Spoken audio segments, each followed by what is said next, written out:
my lovely students, how are you all? This is Mansi. Welcome back to the channel. और आज का session आप सब लोगों के लिए बहुत ज़रूरी है. क्लिक कर लिया है तो पूरा वीडियो देख के जाना. बहुत ज़्यादा अच्छी बातें होने वाली है, बहुत ज़्यादा हेल्पफुल बातें होने वाली है एंड बहुत ही ज़्यादा ऐसी बातें होने वाली है जो पक्का आप अपने में चेंज ला के चीज़ें करने वाले हो. So without wasting any time, are you guys ready? क्या हम स्टार्ट करें सेशन? बिल्कुल मैम, बिल्कुल रेडी हैं हम लोग. पूरा सेशन देख के जाएंगे. अब आप स्टार्ट करो. तो करना क्या है बेटा, मुझे पता है अब तक तो आप लोगों के साथ ये पक्का शुरू हो गया. पेरेंट्स ही शुरू कर देते हैं, बेटा 9th में तो जो कर लिया 10th में बोर्ड के पेपर है, अब अच्छे से पढ़ाई कर लियो, बोर्ड के पेपर बहुत मुश्किल होते हैं. सीनियर शुरू हो जाते हैं, बेटा बोर्ड की क्लास है, अब तो सीरियस हो जा, अब तो सीरियस हो जा. But guys I can assure you कि जो हमारी 10th होती है बेटा, वो 9 से भी ज्यादा ईजी होती है. किसी भी सीनियर से जाके ये बात पूछ लो, वो आपको यही बोलेंगे कि 9th के कंपैरिजन में 10th आपकी इजी होती है बेटा. जब हम 8th से 9th में स्विच करते हैं ना, तो एकदम से सिलेबस बढ़ जाता है, चीजें डिफिकल्ट लेवल पे आ जाती है. बट जब आप 9 से 10th पे जाते हो तो आपके चैप्टर्स के नाम तक यार इतने ज्यादा सेम है, तो काफी सिमिलर चीजें होती है. तो 9th में आपका बेस सेट हो गया है. एंड अगर आपको लगता है भाई ऐसा नहीं कि सारे 9th के टॉपर्स ही आए हैं, कुछ बच्चों ने 9th में अच्छे से नहीं भी पढ़ाई करी होगी, अच्छे परसेंटेज नहीं भी आए होंगे उनके, तब भी टेंशन की बात नहीं है. 10th में आपके पास इतना टाइम है कि आप अपने बेस भी क्लियर कर लो और अपने अच्छे से आगे प्रिपरेशन भी कर लो. ठीक है, तो अब हमें करना क्या है, कैसे होगा भाई ये सब? अब दिमाग में आएगा मैम ठीक है आपकी बातें सारी समझ में आ गई, पर ये सब होगा कैसे? इतने सारे सब्जेक्ट्स हैं, इतने सारे चैप्टर्स है, कैसे हम सब कुछ कर लेंगे? और 9th में भी अगर अच्छे मार्क्स नहीं आए तो और ज्यादा प्रेशर, मैम कैसे सब कुछ होगा? तो सिंपल सी चीजें मैं बताऊंगी, वो फॉलो करनी है हमें. जैसे सबसे पहले हमें ध्यान रखना है बेटा कि हमारा जो बेस है ना, वो एनसीईआरटी ही बनाता है. दिमाग से ये चीज निकाल दो कि बोर्ड की क्लास है भाई, एनसीईआरटी तो बहुत आसान बुक होती है, एनसीईआरटी को छोड़ो, बड़ी बड़ी बुक्स में से क्वेश्चंस करेंगे, फिर देख कैसे प्रिपरेशन होगी. एनसीईआरटी एक ऐसी बुक है जिसे आपको घोल के पी लेना है. एंड विद माय लक्ष्य batch I will make sure कि एनसीईआरटी की सारी बेसिक चीजें हैं हम वो कवर कर ले, चाहे वो हमारे कंसेप्ट्स हो उसमें, या हमारे क्वेश्चंस हो एक्सरसाइजेस के, या हमारे एग्जांपल्स हो, सब हम लोग कवर कर लेंगे. लक्ष्य बैच में हम कोई भी चीज ऐसी नहीं छोड़ेंगे कि आपकी एनसीईआरटी छूट जाए.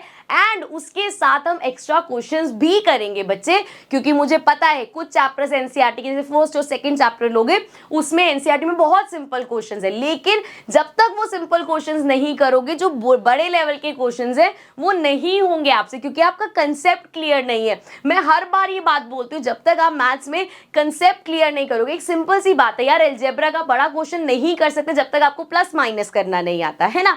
तो इसी तरीके से जब तक आप इन चैप्टर्स में कंसेप्ट क्लियर नहीं करोगे, बड़े बड़े क्वेश्चंस नहीं कर पाओगे. तो हम ये सब चीजें करेंगे. अब ये तो हो गया, ये सब कैसे होगा. अब बात करते हैं भाई मुझे क्या करना होगा. आप कहोगे मैम ठीक है, चलो हम थोड़ा सा आपकी बातें सुन के सेटिस्फेक्शन हो गया कि सब हो जाएगा, पर हमें करना क्या है? तो आपको बच्चे क्या करना है, 3-4 चीजें मैं बोलूंगी. पहली चीज है कि आपको रोज थोड़ी थोड़ी सी पढ़ाई करनी है. मैं यहाँ से शुरू करूंगी. मुझे पता है भाई अभी 9th के पेपर दिए हैं, रोज का वो शेड्यूल बन गया था, रोज पूरा पूरा दिन पढ़ रहे हैं, तो अब पढ़ने का किसी का मन नहीं कर रहा होगा कि यार अभी पढ़ लेंगे, अभी तो सेशन स्टार्ट हुआ है. बट बेटा एक छोटी सी हैबिट डालो, और थोड़ा सा पढ़ने से मेरा मतलब है रोज का सिर्फ आधा घंटा निकालो, मतलब स्कूल और ट्यूशन के अलावा सिर्फ आधा घंटा निकाल लो. अभी के लिए सिर्फ आधा घंटा पढ़ टिक के बैठ जाओ और पढ़ लो कुछ. इतने मेरी वीडियोस ही देख लेना, इतने आपके पास ऑप्शंस है यूट्यूब पे आगे सिलेबस देखने के, इतने सारे चैप्टर्स करने के. सो वो आधा घंटा हमें निकालना है, और फ्रूटफुल आधा घंटा निकालना है जिसमें हम कुछ पढ़ेंगे. ठीक है, पहली चीज ये.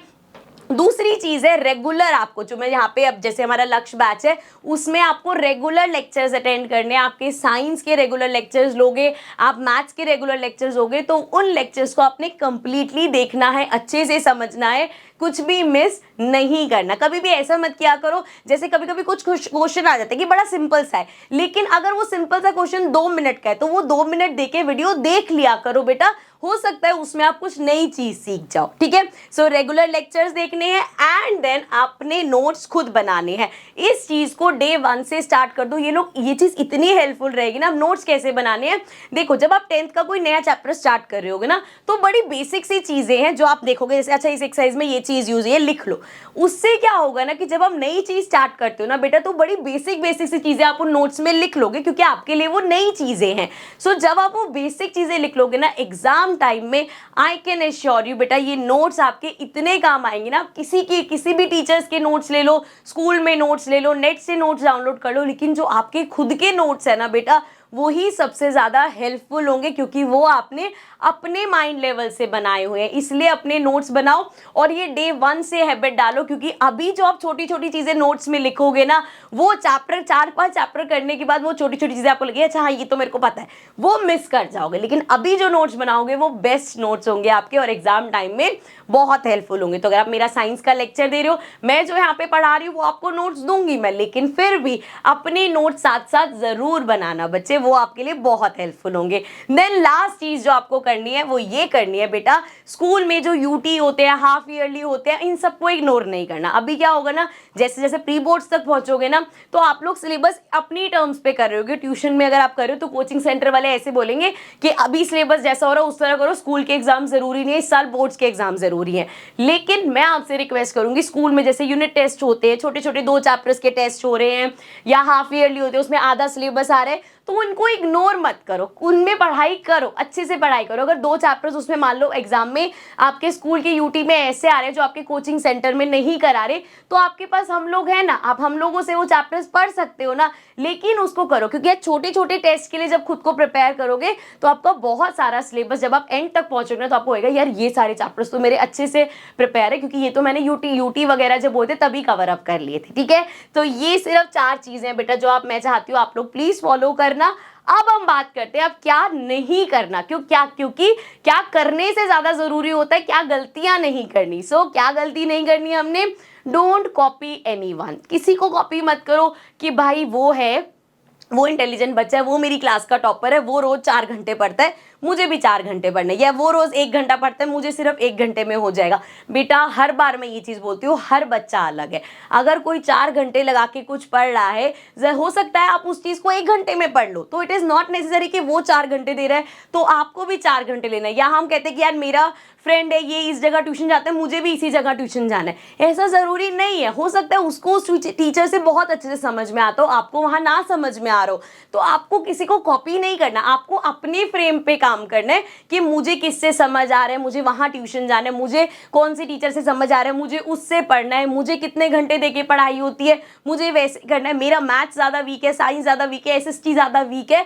आप उस हिसाब से अपने फ्रेम रेट पे पढ़ाई करोगे, ना कि किसी को कॉपी करोगे। ठीक है, नेक्स्ट जो गलती नहीं करनी, that is always choose quality over quantity. ठीक है, कभी भी ये नहीं सोचा, जैसे कोई बच्चा आ गया अरे मैंने तो पता 4 चैप्टर कर भी लिए। अभी recently I was looking through the comments and I found कि एक बच्चे ने कमेंट किया कि मैम आई वाज प्लानिंग कि मैं वेकेशंस में, अभी जो मई जून में आएगा उसमें अपना 10th का पूरा बोर्ड का सिलेबस कर दूंगा। सो पॉसिबिलिटी है वो कर भी ले, कोई बड़ी बात नहीं है, लेकिन आई वुड ऑलवेज से कि बेटा always choose quality over quantity. अगर आप कोई बच्चा, जैसे मैं एग्जांपल दे रही थी कि आके बोला मेरे 4 चैप्टर हो गए, अब वो 4 चैप्टर ऐसे हुए कि उन 4 चैप्टर में से एक क्वेश्चन भी पूछोगे तो वो नहीं होगा, तो उन 4 चैप्टर्स का करने का फायदा नहीं है। वहीं अगर आप आके कहो कि मैम मेरे सिर्फ 2 चैप्टर्स हुए हैं, लेकिन वो 2 चैप्टर्स इतने अच्छे से हुए हैं कि वहां से कोई भी क्वेश्चन पूछने तो आपको आता होगा। So that is why I say always choose quality over quantity. ठीक है, क्वालिटी अच्छी होनी चाहिए स्टडी की, सिर्फ इतना सारा कर लिया इतना सारा कर लिया दैट डजंट मैटर। ओके,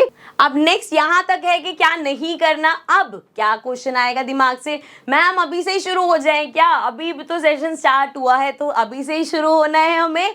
तो बेटा हमें क्या करना है, अभी के लिए कुछ अपने आप को प्रेशराइज नहीं करना। इस साल मैं पूरे साल आप लोगों के लिए स्ट्रैटेजी वीडियोस लाती रहूंगी। सो सिंपल स्ट्रैटेजीज, छोटी छोटी सी स्ट्रैटेजीज बना के, ऐसा नहीं कि अभी स्ट्रैटेजी बना लेंगे कि मार्च बोर्ड में क्या करना है। ठीक है, सिंपल स्ट्रैटेजीज के साथ चलेंगे एंड हमारा सेशन आराम से निकल जाएगा। और क्या करना है भाई, अभी नो टाइम टेबल रिक्वायर्ड, अभी टाइम टेबल बनाने की कोई ज़रूरत नहीं है कि भैया मंडे को 1 घंटा मैंने मैथ्स करना है, ट्यूसडे को मैंने साइंस करना है। अभी के लिए you don't need to do that. अभी के लिए क्या करना है, रोज बस कुछ टाइम निकालना है, चाहे आधे घंटे से स्टार्ट करो, अपने आप आधा घंटा 1 घंटा वो बढ़ता जाएगा। ठीक है, एंड एक चीज और हमें ध्यान रखनी है, जनरल बनाना है रोज का।